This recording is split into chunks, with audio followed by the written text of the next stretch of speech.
আমি জুনায়েদ আল হাবিব বলি, আপনি চুপটি মেরে বসে থাকলে হবে না, আদিবাসীদেরকে থামান।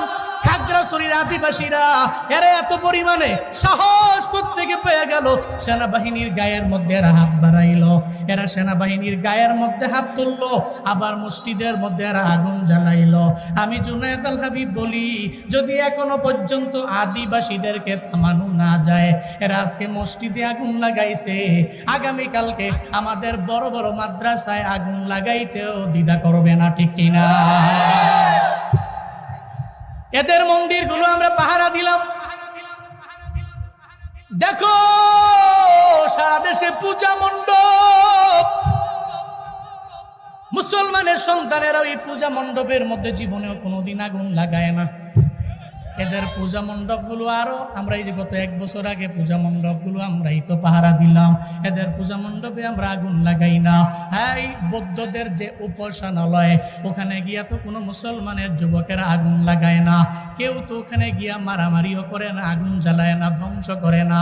আমরা মুসলমানেরা এদের মন্দিরগুলা পাহারা দেই, এদের উপাসনাগুলো সলাগুলো আমরা পাহারা দেই, এদের এদের এদের ভালো কাজ করার জায়গাগুলোরে আমরা পাহারা দেই। এরা ব্যতি রেখে আমাদেরকে বিপরীতে আমাদের মসজিদের মধ্যে আগুন জ্বালায়। অথচ এটা কি পরিমাণে পবিত্র জায়গা,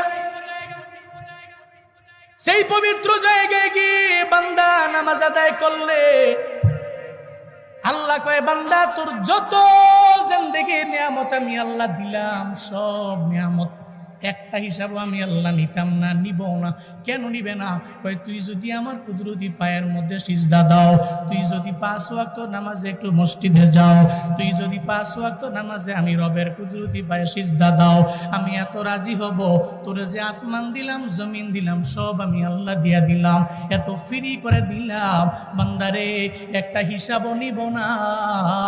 নামাজের কারণে, তুই রোজা রাখার কারণে, আমল করার কারণে, আমি রবের মানার কারণে আমি আল্লাহ সব নিয়ামতের কথা ভুইলা যাব, বেলা হিসাব আমি আল্লাহ